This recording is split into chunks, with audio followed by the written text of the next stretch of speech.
They say the middle child is easy to forget, but I was more than forgotten. I was erased, passed over like an unneeded breath in a house that only remembered to inhale for someone else. My name is Alex, and if you've never spent an entire childhood waiting to be seen, to be noticed, to matter, then you won't understand why I still flinch when someone says my name like it means something. I was 7 years old the first time I realized I was invisible, not metaphorically, not emotionally, but as viscerally as if my existence passed through the walls of my family home like smoke no one tried to catch. It happened during one of those suffocatingly loud birthday parties my Aunt Renee used to throw for her kids, her perfect, popular twins with matching dimples and shiny sneakers. That day, I had spent the whole week making a birthday card by hand, using leftover glitter and fraying markers because I didn't have enough allowance to buy something new. I glued each letter with precision, drew a dragon curling around their names, added a poem I wrote myself, something about stars and bravery. It was beautiful, and it was mine, and I was proud of it. Rachel, my older sister, breezed in 10 minutes late, her hair in curls, her mouth a practiced smile. She handed over a glossy gift bag with prepackaged noise, the kind of thing that blinked and beeped and came with batteries. Everyone gasped. Everyone clapped. Everyone turned toward her like she had conjured magic from thin air. I walked up to my cousins, trembling slightly, my little hands pushing forward the card I had poured myself into. One of them looked at it, blinked, and said, "Oh," before tossing it onto a growing pile of wrapping paper shreds. Their mother didn't even glance at me when she said, "Thanks, sweetie," over her shoulder, already halfway into another conversation. And that was it. That was the pattern. Rachel, the brilliant golden girl who could say nothing and still be crowned queen of every room. Rachel, who danced into family functions like a starlet on her red carpet, who got her own room first, her own phone first, her own string of celebrations that looked like coronations. My younger brother, Nate, was the baby. Everyone's baby. When he cried, people rushed to soothe him. When he sneezed, the world stopped. His first tooth made it into the family newsletter. And me? I got silence. At every family dinner, I stayed at the kids' table long after I outgrew it. My knees hit the underside, and I kept my elbows tucked in, watching as adults toasted and traded stories and laughed in a circle I never breached. When I tried to chime in, my voice was either drowned out by a louder one or interrupted before the second sentence left my mouth. My mother would glance my way and murmur, "Alex, don't make everything about you," like wanting to be heard was a kind of theft. I remember the afternoon Rachel got the lead in the school play. Everyone made her a cake. I got straight A's on my report card that same week and was told, "Good job," without looking up from the TV. So I started writing. Not stories about the family I had, but the family I wanted, worlds where quiet girls became warriors, where forgotten children discovered kingdoms buried under their beds, where silence was just a pause before the song started. I filled journal after journal, my words a silent rebellion, inked armor against the apathy that wrapped itself around me like fog. My journals became sacred. In them, I was a hero, a sorceress, a spy.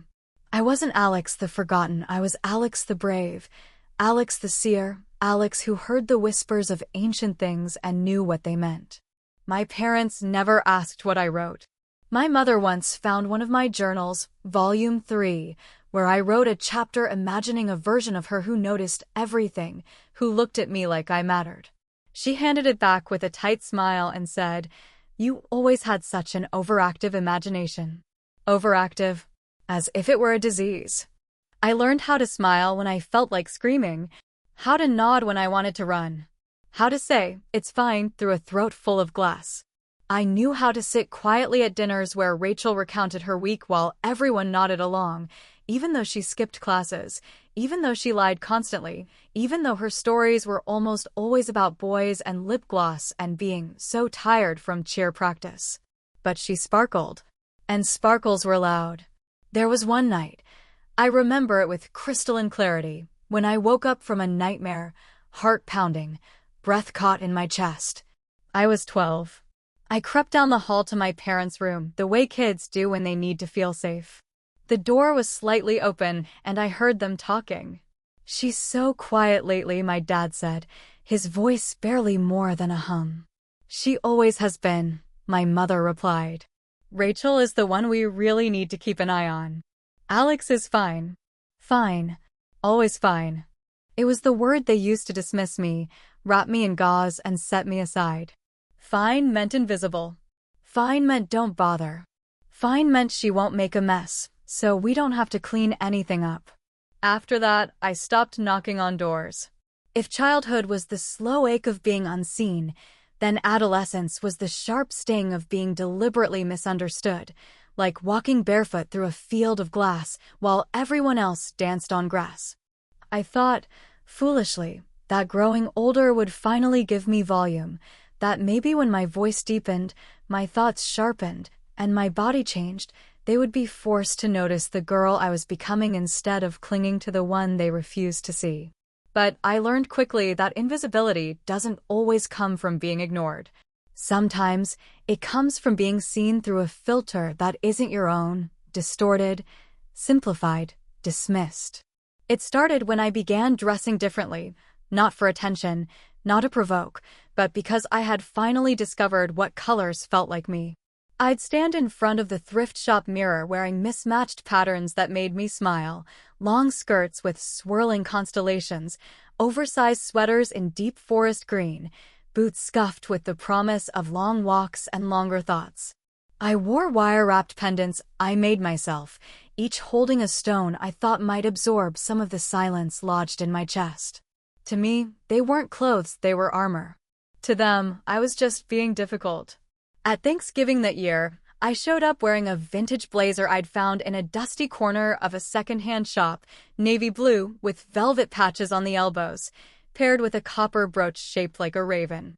My hair was in 2 loose braids, and I had written a small haiku on a note card that I planned to read aloud, something I had worked on for days, adjusting the rhythm until the syllables felt like breath. Rachel arrived 20 minutes late in a designer dress, laughing before she even stepped through the door, her perfume announcing her before her voice did.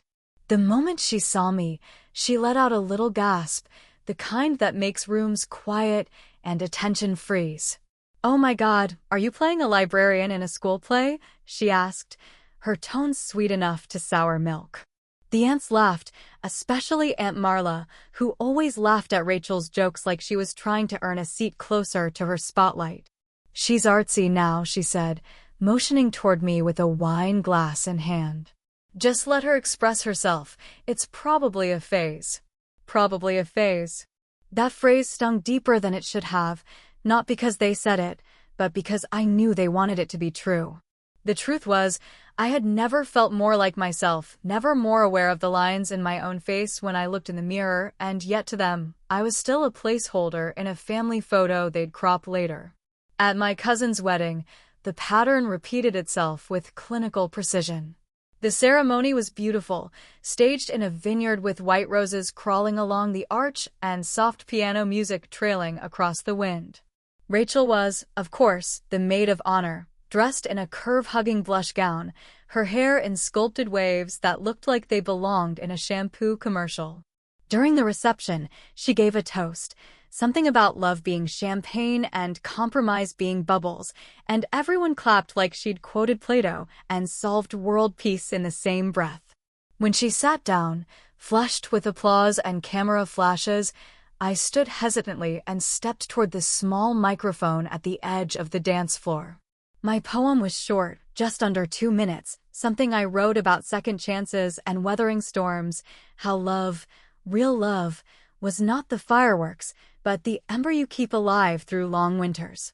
The bride's mother, adjusting her shawl, glanced at me and said with a practiced smile, "Maybe later, sweetie. We're sticking to the schedule right now." Later never came. The microphone was packed up before dessert.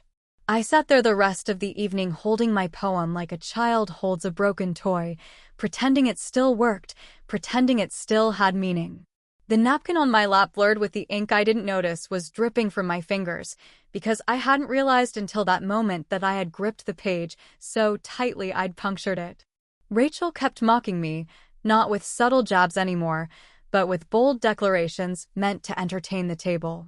"Alex thinks she's mysterious," she said once, twirling her wine like a villainess in a drama. "But she's just allergic to fun." Everyone laughed, except my cousin Dean, who met my eyes across the table and gave me a sympathetic look, but sympathy doesn't build bridges, and that look never turned into words. When I tried to defend myself, the response from my parents was always the same. "She's just teasing," my mother would say, her voice steeped in the same condescension as her favorite herbal tea. "Don't be so sensitive." My father wouldn't even look up from his phone. He'd grunt something like, "Ignore her, she's bored," and go back to scrolling. Every time I tried to rise above it, to assert myself, I was treated like I had committed the crime of making others uncomfortable by existing authentically. I didn't stop writing, I wrote more. My notebooks became thicker, the pages more worn. I started keeping them in locked boxes under my bed, wrapped in scarves to muffle the temptation to share. Sharing had only ever brought pain. So I painted instead, sometimes on canvas, sometimes on cardboard I found in the recycling bin, sometimes directly onto the walls of my closet where no one would see. I once painted an entire mural of a girl standing alone in a forest, her back to the viewer, staring into the tangled dark. The girl was barefoot, her hair tangled with feathers, her hands empty, her posture both defiant and exhausted. It took me 6 nights to finish it. No one ever saw it. I started applying to writing workshops under fake names. I'd come home from school, do my homework in record time, then log onto my email and check the rejections like a ritual. Occasionally, there was a small win, an honorable mention, a "please keep writing," a footnote that reminded me I wasn't insane for believing I had something to say. But I never told anyone in my family about the workshops, about the rejections, about the victories. They wouldn't have understood. They never asked. Once, I got accepted into a regional youth writing program for weeks of mentorship, publication opportunities, and the chance to meet actual editors. I paid for the application fee by selling 3 of my sketches at a craft fair and walking dogs for our neighbor every Sunday. When I told my mother about it, she looked up from folding laundry and blinked like I had spoken a foreign language. "That's nice," she said. "But how are you going to get there? We're not driving 4 hours each way." I nodded, mouth closed, heart splitting into its familiar fracture. I declined the invitation the next day. Even my attempts to connect became hollow rituals. At birthday dinners, I tried to make conversation, asked about my cousin's college plans, laughed at my uncle's overused jokes, offered to help in the kitchen. I became fluent in the language of effort without reward. Rachel would walk in with a story about a flat tire or an annoying coworker, and everyone would drop their forks to listen. I once mentioned that my short story was being featured in a teen literary journal, and my aunt asked if I could pass the salt. I realized, then, that some people only ever hear you when you're screaming, and I had never been good at screaming, so I learned to whisper to myself. I whispered while painting under dim bulbs at midnight, whispered while reading old poetry aloud in the safety of locked rooms, whispered while walking through bookstores tracing the spines like they were braille messages from futures I hadn't reached yet. That whisper grew stronger, even if no one else heard it. And somewhere in that silence, I started building something, slow, careful, invisible to the naked eye. But not to me. To me, it was a promise.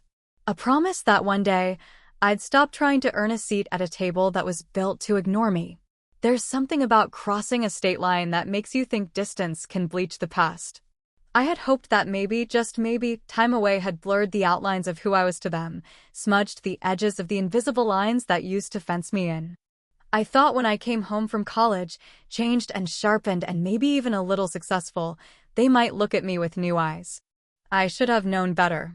But even knowing didn't stop me from trying. It started with the award. It wasn't a big one, not nationally known, not something that would flash in bold on a magazine cover, but it meant something to me. It meant that out of hundreds of entries, someone read my words and didn't just nod but paused. Someone decided that my story deserved a place in print, deserved recognition, deserved light. I got the email on a rainy Tuesday between classes, and I stared at it until the words started to dissolve. I wanted to tell someone immediately. But the only people in my phone were classmates who didn't really know me, professors who were professional and kind but distant, and my family, whose responses I could already predict with an accuracy that made my stomach hurt. Still, I sent the text. Got first place in the Westbrook Literary Fellowship. Story's going to be published. There's a ceremony next month. The replies came hours later. My father texted back a single thumbs-up emoji. My mother responded with, "That's nice, dear. Are you coming home for Thanksgiving?" Rachel didn't reply at all.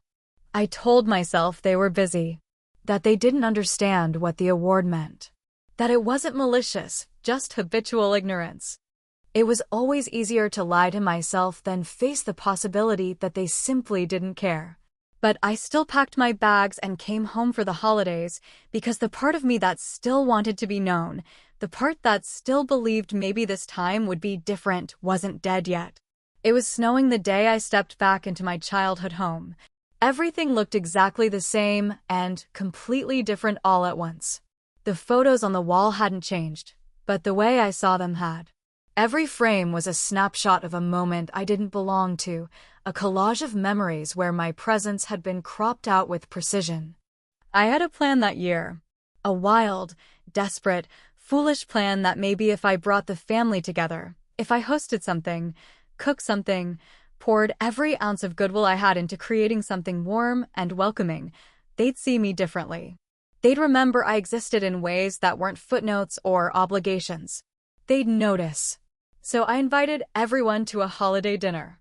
I sent out invitations I designed myself, tasteful, elegant, digital cards with customized notes for each person. I spent days planning the menu, shopping for ingredients, and practicing recipes that felt nostalgic but elevated.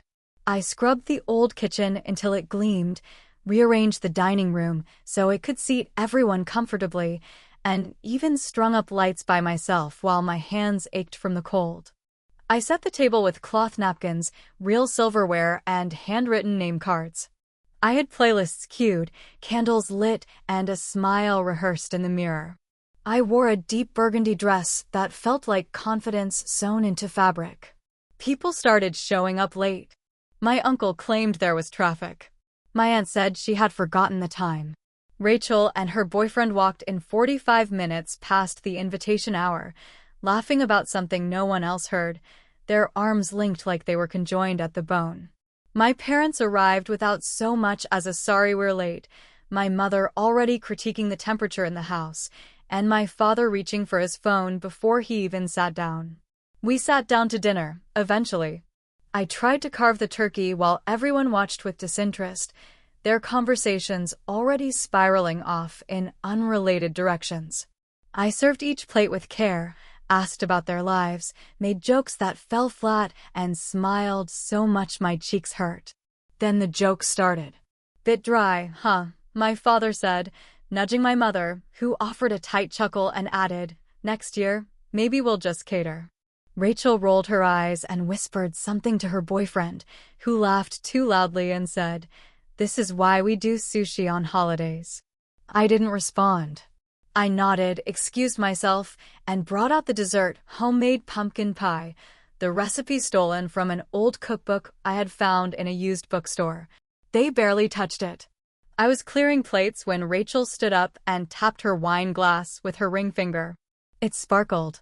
"I didn't want to steal the spotlight," she said, smiling wide enough to split her face. "But Carter proposed last week, and I said yes." Everyone cheered. My mother clapped like a seal, my father stood to shake Carter's hand, and even the cousin who hadn't said a word all evening leaned across the table to offer congratulations. Toasts were made, jokes thrown, and the dinner I had bled into was swallowed whole by Rachel's announcement. I sat back down, my hands in my lap, my voice swallowed by the swell of the celebration. No one mentioned the award I had won. No one asked about my story. No one noticed the trembling in my hands or the way I chewed the inside of my cheek until it tasted like pennies. After everyone left, my cousin Leah lingered behind to help me gather the dishes. She was quiet at first, stacking plates and humming a tune I didn't recognize. Then, as she dried the last glass, she said something so casually cruel I almost didn't catch it. "You were always kind of the outsider, weren't you?" I turned to look at her, my heart stuttering. She didn't mean it maliciously. In fact, I think she meant it with a kind of affection, as though naming the wound made it better. "I guess so," I said, my voice quieter than I intended. Leah shrugged. "Well, some people just don't fit in. It's not a bad thing." But it felt bad. It felt like confirmation. Like everything I had feared my entire life had been whispered back to me with the gentleness of a slap. She left 10 minutes later, and I stood alone in the kitchen, surrounded by half-eaten food and discarded name cards, the flicker of candlelight casting long shadows that felt like echoes of every moment I had tried to be loved. I sat on the floor and cried, not loudly, not messily, just quiet tears that slipped down my face like apologies no one would hear. The grief wasn't loud anymore. It had become a hush that followed me everywhere, like a second skin I couldn't shed. I no longer hoped for recognition. I no longer burned for attention. What I felt was deeper, duller, more dangerous.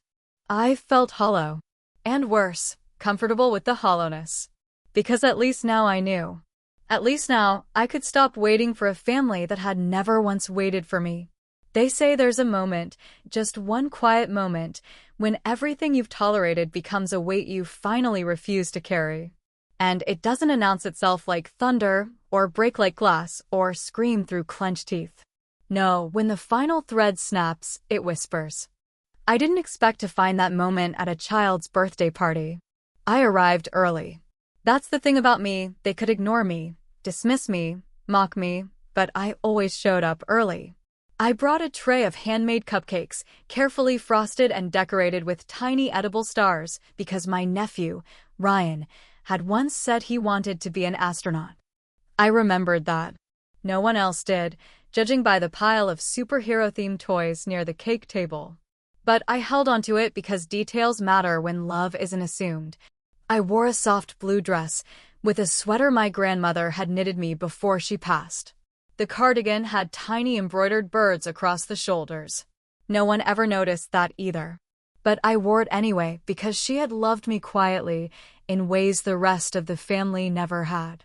I clung to that memory like a raft in a sea of indifference. The backyard was filled with colorful streamers and folding chairs, cheap plastic tablecloths, and the sticky sweetness of juice boxes. Laughter floated in the air like cotton candy, light, artificial, and impossible to catch. I greeted people with the same careful warmth I'd trained myself to offer, enough to seem friendly, never enough to be remembered. My mother gave me a side hug that barely brushed my shoulder. My father nodded like I was the mailman delivering something he didn't particularly care about.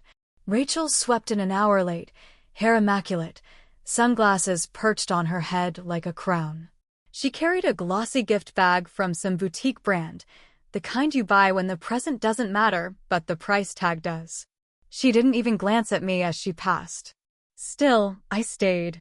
I handed Ryan the small wrapped box I had brought, a hand-stitched astronaut plush I'd commissioned from an artist online, complete with a tiny name tag embroidered on its suit. He opened it, blinked once, and smiled faintly. But before he could say anything, Rachel's gift exploded in blinking lights and electronic sound effects. The room turned. Applause, cheers, excitement. No one remembered mine. I found a seat near the cooler, sipping warm lemonade, and smiled when someone finally noticed me. It was my cousin Grace. She hugged me half-heartedly, then leaned in and said, "So, what are you wearing to the dinner tomorrow?" I blinked. The dinner. Grace tilted her head. The big family dinner at Aunt Sylvia's. You know, the one we always have after the birthday party. I smiled, confused, but trying not to show it. I thought it was Sunday night. She froze. Her face changed, subtle, but unmistakable. Wait, you don't know? The air between us felt suddenly sharp. She reached into her bag, pulled out her phone, and with the same casual cruelty of someone flipping through vacation photos, she swiped to a photo gallery. There, she said. Yesterday.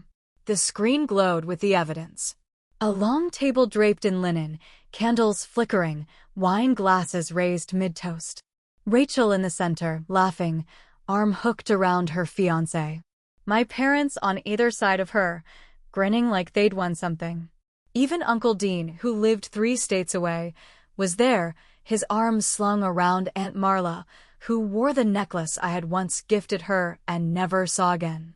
I stood still, the lemonade in my cup sloshing with the movement I didn't feel. Grace kept swiping. Look, she said, voice a little tighter now. This one was right before dessert. Rachel gave a beautiful speech about family. Everyone was crying. It was so beautiful, I finished for her, voice flat.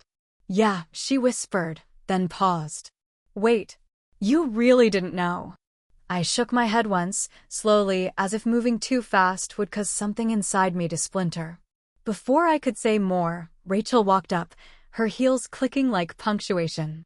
She looked from Grace to me, her eyes narrowing slightly. Oh, she said, lips curling into a smile that didn't touch her eyes. This again. What again? I asked. She looked at Grace, then back at me. Honestly, Alex. Maybe take the hint next time. It was not said with venom. That would have been easier to fight.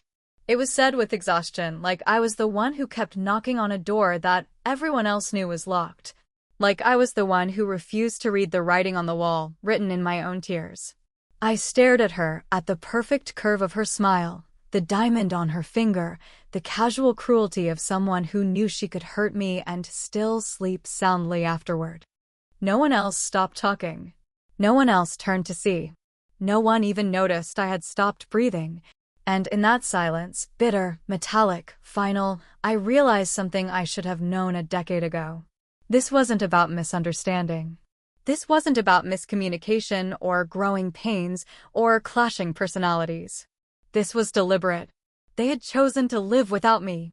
They had chosen, over and over, to leave me out, to turn away, to edit me out of the family narrative like a smudge on a clean photograph. And I had spent my whole life offering them forgiveness they never asked for. I set my cup down, carefully, precisely. I walked to the cooler and pulled out the container of cupcakes I had brought. Still untouched. Still beautiful. Still mine. I lifted the lid and removed one, blue frosting, gold stars, a tiny edible astronaut. I handed it to Ryan, who looked up at me with eyes that didn't yet know how cruel this world could be. Happy birthday, I said. Then I walked out. No one called after me. No one followed. No one cared. But I cared. I cared enough to never let them do it again. That night, I stood in my apartment and looked around at the space I had carved for myself, small, modest, quiet. Every book on the shelf had been read, every painting on the wall hung with care, every corner filled with choices I had made. It was the first place I had ever belonged. And now it would be the last place I would ever wait to be loved by people who were never going to love me back. I picked up my phone, opened the family group chat, and hovered over the messages filled with photos I had never been in, jokes I hadn't understood, dates I was never told about. Then I did something I should have done years ago. I left. No explanation. No drama. No farewell. Just silence. But this time, it wasn't the kind of silence they gave me. It was the kind I chose. And in that silence, I found something I hadn't felt in years. There is a kind of silence that isn't absence, it's transformation. After I walked out of that birthday party, after the sting of Rachel's words echoed in my mind like the toll of a funeral bell for everything I had ever hoped from them, I didn't rage. I didn't cry. I didn't collapse. I didn't even scream. I went home, sat on the edge of my bed with the cardigan my grandmother made still clinging to my shoulders, and stared at the blank screen of my laptop like it owed me something. It wasn't revenge I wanted, not really. Not anymore. It was the truth. So I told it.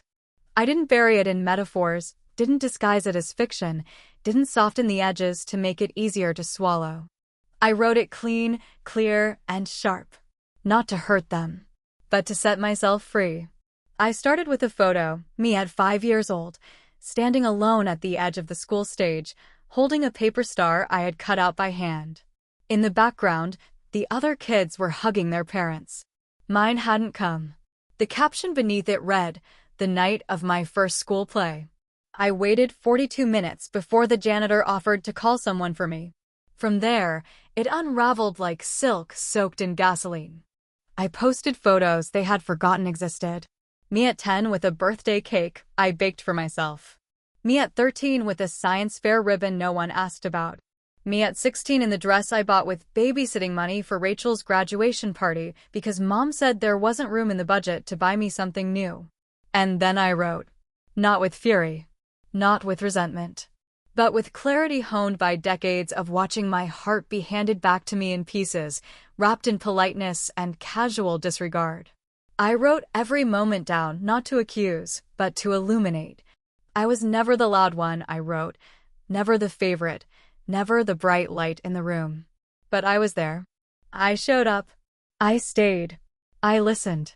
I forgave more than I should have, waited longer than anyone should have to, and clung to the hope that one day someone would look at me and really see me. They never did. And I'm done pretending that's okay. I described how it felt to be left out of family dinners, edited out of group photos, reduced to a placeholder at gatherings where my name was never even on the seating chart.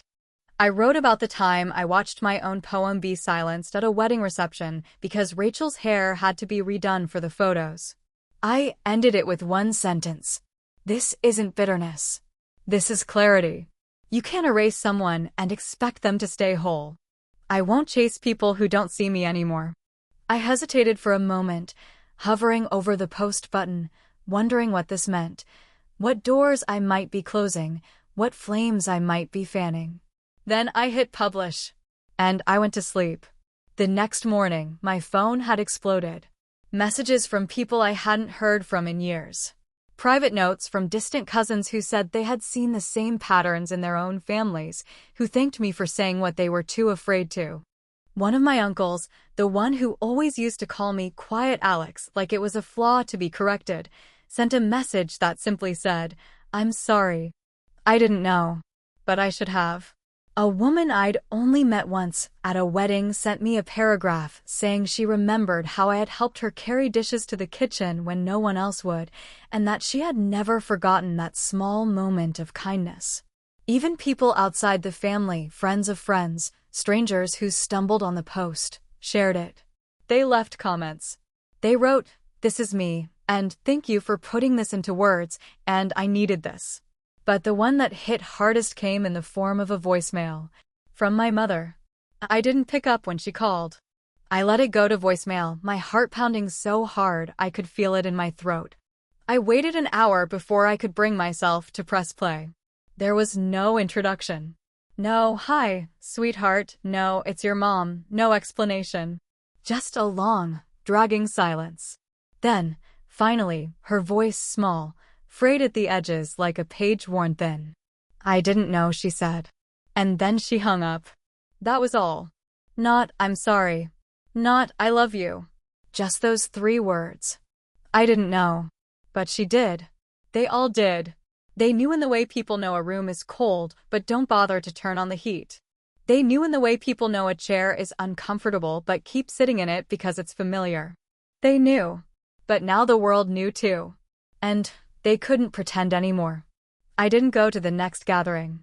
I wasn't invited anyway. But that weekend, I stood on a stage under soft lights in a small bookstore downtown and read the first chapter of my debut novel. My voice didn't shake. My hands didn't tremble.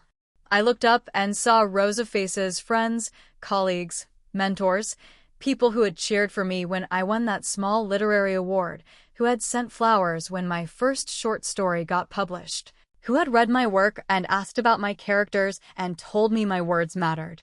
They stood when I finished reading.